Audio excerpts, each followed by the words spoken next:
America's first nationally famous magician was a black man performing impossible feats in a world that wanted to deny him power. He made objects float. He escaped locks. He amazed audiences. But here's the twist. The real magic wasn't the tricks. It was what he was doing behind the illusion. Every performance was a negotiation. Every gasp from the crowd, a moment of resistance. He used skill, timing, and perception to push against a society built to limit him. He entertained, but he also disrupted expectations, claimed agency, and challenged the rules of the stage. This is a story of a self-taught illusionist who toured a country that tried to cage him. He didn't just escape his restraints, but also escaped America's imagination of what a black man could be. From the furthest corners of the world where the dark arts still hold sway. Tonight, ladies and gentlemen, I present to you a man who has unlocked these mysteries. I give you... Welcome to the life of Richard Potter. In 1783, Richard Potter had been born in Hopkinton to an enslaved mother named Dinah Potter. Now, Dinah had been captured on the coast of Guinea and was later sold at a Boston pier. And Dinah ended up working as an enslaved servant on the estate of Sir Charles Franklin. But in 1769, a slave in Cambridge, Massachusetts brought suit against his master. Right. You know, he wanted to be free. And he was also like, y'all, not only do I want my freedom, but if I'm going to stay here and work, I want to be paid. So he won his case. And after he won his case, the Franklin estate decided that they would also free their enslaved people. And Dinah and her children were also freed and paid for their labor. They got that back pay. Yeah, they got that back pay. And so rumors later swirled around Potter's parentage, right? Including claims that he may have been fathered by Sir Charles Franklin himself. The obvious culprit. The obvious culprit. Right. However, Sir Charles had moved back to England and died there in 1768, over a decade before Richard's birth. Okay, so it couldn't have been him. He's not the father. Couldn't have been him. Right. Now, other sources indicated Richard's father was a clergyman named George Simpson. Oh, right. Or it also could have been one of the sons of Sir Charles Franklin. But Potter was described as a light complexioned black man. Right? So sources say that if you didn't know he was a black man, he was just as easily described as a dark complexioned white man. So, in other words, racially That's very ambiguous. funny to me. Yeah, that's very funny. He's not black. He's not a light-skinned black. He's a dark-skinned white. A dark-complected white man exists? I mean, what are they? From the Cuban? Is that what the dark-complected white man is? I don't think you have to be Cuban. I've seen white guys who tan real well. They can get. Really I guess they can tan real well. They can brown up really well. I guess so. Well, maybe. But Richard enjoyed this ambiguity, right? In order to promote this mystique. Mystique. He wanted to be mysterious. So, speaking of mystique, at the age of 10, he traveled to Britain as a cabin boy with a family member named Captain Skinner. Now, while in England, Richard became fascinated with illusion and performance, and with no formal education or mentors, he began teaching himself sleight of hand, ventriloquism, sword swallowing, and mesmerism, right? Yeah. And at this point, it does become a bit murky about what happened next. But at some point in his life, early life, that is, he met Signor Manfredi, right? Who was a Italian tightrope walker, right? And he became Manfredi's apprentice. Yeah. While performing in a show with Manfredi in Boston, he met James and John Rainey, the Rainey brothers, as they were called. And they were these well-known ventriloquists and magicians who were from Scotland, right? Yeah. And soon after he met them, he became an apprentice to John Rainey also. Okay. So, through repetition and obsessive practice, Richard developed a performance style that blended magic and mysticism, captivating local audiences. I can imagine. And by 1806, at the ripe old age of 23, his talent was strong enough for him to strike out on his own, entering the touring entertainment circuits of New England and the growing United States. But traveling as a black performer in the early 1800s was dangerous and legally complicated. Yep, to say the least. Local vagrancy laws and policing were often used to restrict black movement, as you can imagine. Yeah, these laws criminalized, just existing in public. Sure. If you had to present proof of employment, you had to have a purpose for where you were. And if you could not explain, why you are walking into this store or standing on this corner, you were pretty much, they could detain you. They could detain you. They had the power to detain and exploit you. Right. And as my mother said, a lot of black men ended up on what she calls the chain gang. Yeah. Just because they might have been standing outside of a store. As they call it, loitering. Minding their own business. Right. And suddenly. Yeah, and then suddenly you're looking around and you're like, hey, sir, you look unemployed and suspicious. Go straight to jail. Right. Do not stop. Exactly. But despite these obstacles, Richard Potter kept rolling anyway. Right, he kept on. He performed in town halls, small theaters, church basements, public lecture rooms, anywhere that would pay him and not arrest him on sight. Right. And to dodge some of the static, he sometimes hit the stage in a turban. And not because it was a part of his act, but because the goal was to keep people guessing. Is he black? Or is he from the West Indies? Right. Or is he from India? Right. The ambiguity was the whole strategy. And if they thought he was something other than a black American, his odds of leaving town in peace went up dramatically. Yeah. But, there was this one time in Mobile, Alabama, where, that ambiguity did not work well because, like I said, we're talking about Mobile, Alabama. Yeah. Right? And so he actually ended up living out somewhat of a little bit of a scary nightmare. He went to check into a hotel. And they said, no way, you're not staying here. I don't know what you're thinking, but you're not staying here. So he was like, cool, I'll spend my money where I'm tolerated. And he marched himself over to another hotel, right? Right. And so, he ended up performing for 12 nights straight. Yeah. And he raked in a small fortune, or maybe a big fortune at that time, because it was $4,800, which I think in today's economy. Silver even. In silver, right? Yeah. And I think that's like, in today's economy, that's like equivalent of like $55,000. Yeah. And that's a big little bag of money. He had a small vault to be carrying around that much stuff. Right. And where did he put this money? As a 19th century person would, he puts it in a literal wooden nail cast, right? And what, may I ask, is a nail cast? Okay, so I'm glad you asked. Yeah. So a nail cast from the 1800s was a large wooden barrel or keg that was used to store and transport mass-produced cut nails. Okay. So Richard has his nail cask of silver, right? Right. This nail cask. Yeah. He's carrying around with him. That what I imagine when I think of that is like a whole jug of rum they used to carry. The pirates had, right? Where it's a barrel. A barrel. Like it's a small barrel. Right. Like So I guess it could have been a smaller barrel if it's got the silver pieces in it. Yeah. But nonetheless, a group of white men, they found out that he was in town, and they didn't want him in town as it was. Right, he was not wanted. Remember? But they got wind of how much money he had earned. Right. And they hatched a plan to steal the nail cast. Right. So Richard announced that he was leaving the next night after, and he was going west. Right. But instead, after his show, he left immediately and he went east.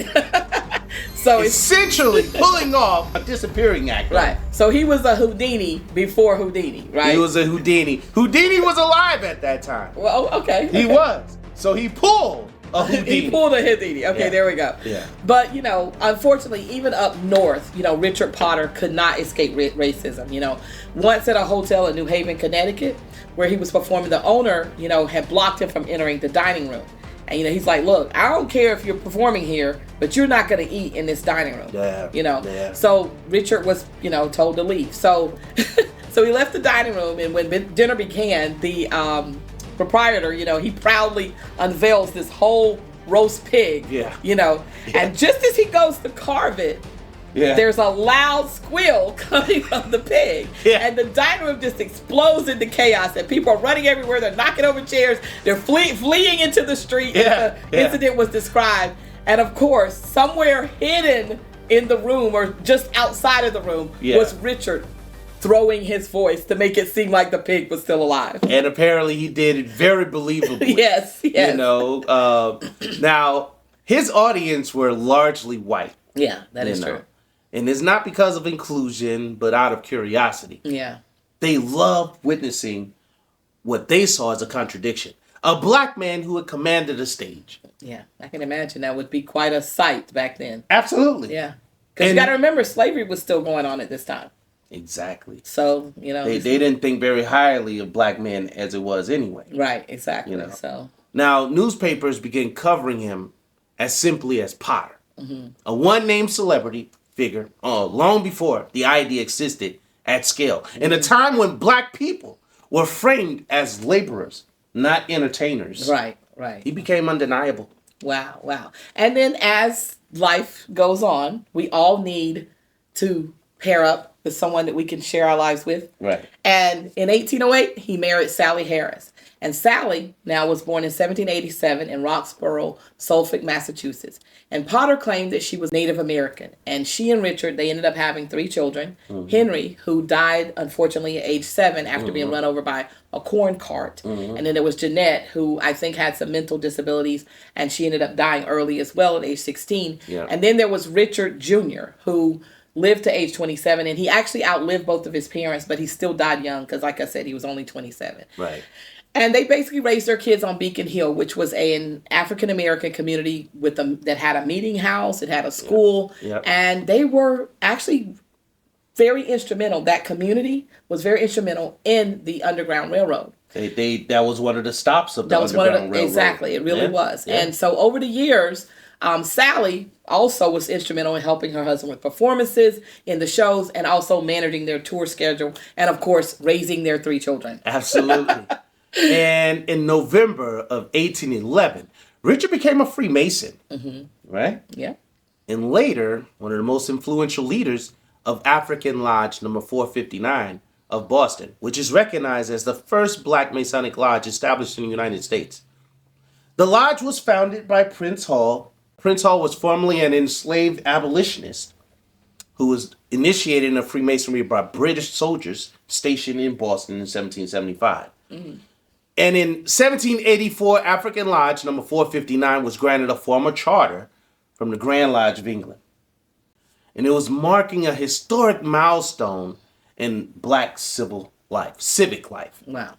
And from its inception, the lodge quickly grew into a vital center of social influence, mutual aid, and leadership, becoming one of the most significant Black community institutions in early American history. In 1814, Richard made a move that was even more radical than magic.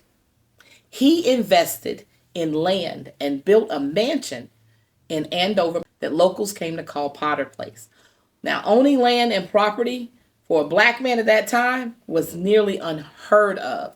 But Richard made wealth part of his illusion-defying life and ascent. Yeah. And legend has it that Potter Place served as inspiration for the design of the New Hampshire State House in Concord, built in 1819.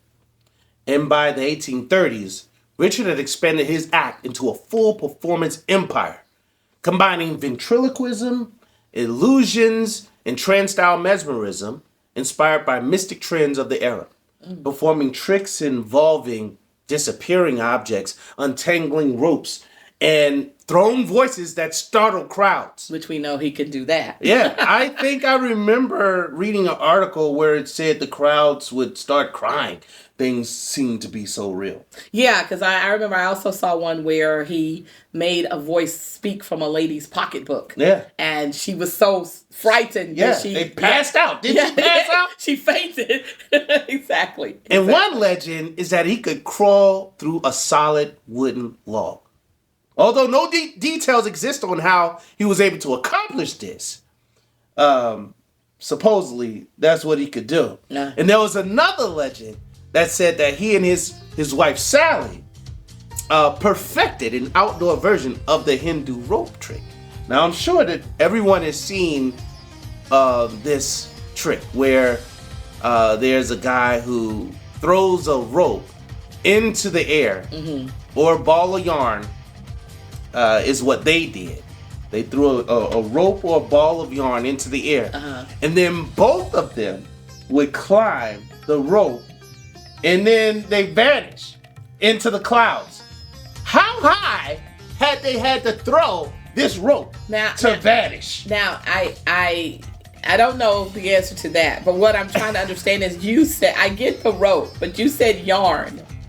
So I'm trying, I mean, well, you said yarn. I did say yarn. Okay. That's what the article said. Okay. You know, but maybe they crocheted the yarn into a rope. You know, maybe they did. But nevertheless, they thought that, you know, the article seemed to say that this was a real trick. Because they said that a passerby who was coming through town where the trick had been performed passed by the crowd of people who was waiting on Richard and his wife to come back down the rope because they had vanished. Okay. And he passed by him and said, "What y'all looking at? Why y'all looking into the sky?" Okay. And then they said, well, you know, Richard and Sally vanished up that rope. They climbed up the rope and they vanished. And so then the passerby, a stranger, said, "Well, I just passed them 3 miles down the road. That wasn't, they ain't up there." So how long, you know, so this crowd is continue to stare up into the air so long.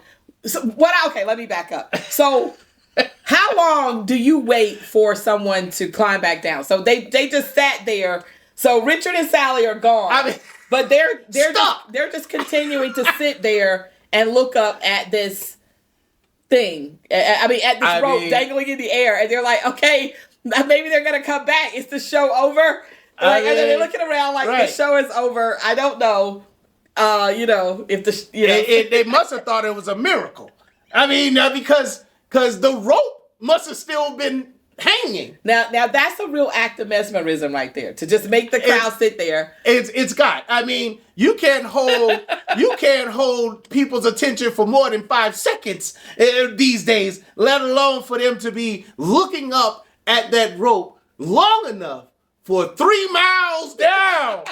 Homeboy been walking for 3 miles. Dude, how long y'all been standing here? For what? 20 minutes? I mean, look at here. Are they ever gonna come down? I mean, should we go get a ladder? Should we go get a ladder and get them down from down there and from up that rope? You know, I think that rope done did something to them. Right. What in the world? Right, yeah, I can imagine. But you know, as at the time, you know, we like now we have all forms of entertainment. We understand the idea of AI. We understand all these different things. So now that would have definitely been something that would have held people. They would have been like, that would have just definitely held their attention. You Absolutely. know? And so, you know, Richard had to been doing great things at that time if he was able to be that entertainer to mesmerize people. Absolutely. But beyond his tricks, Richard represented something larger. You know, the first glimpse of a new archetype in America.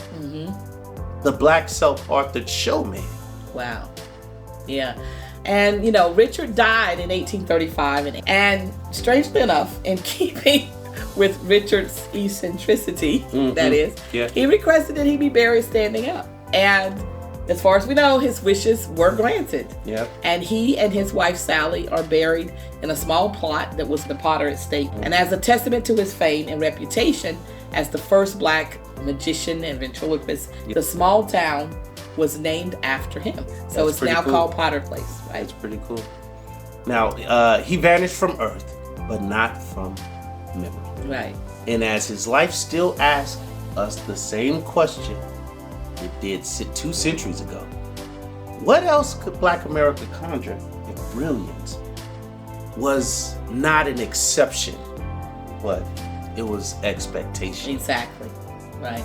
That's the question. That's the question. If the society will stop pigeonholing Black folks to not be brilliant.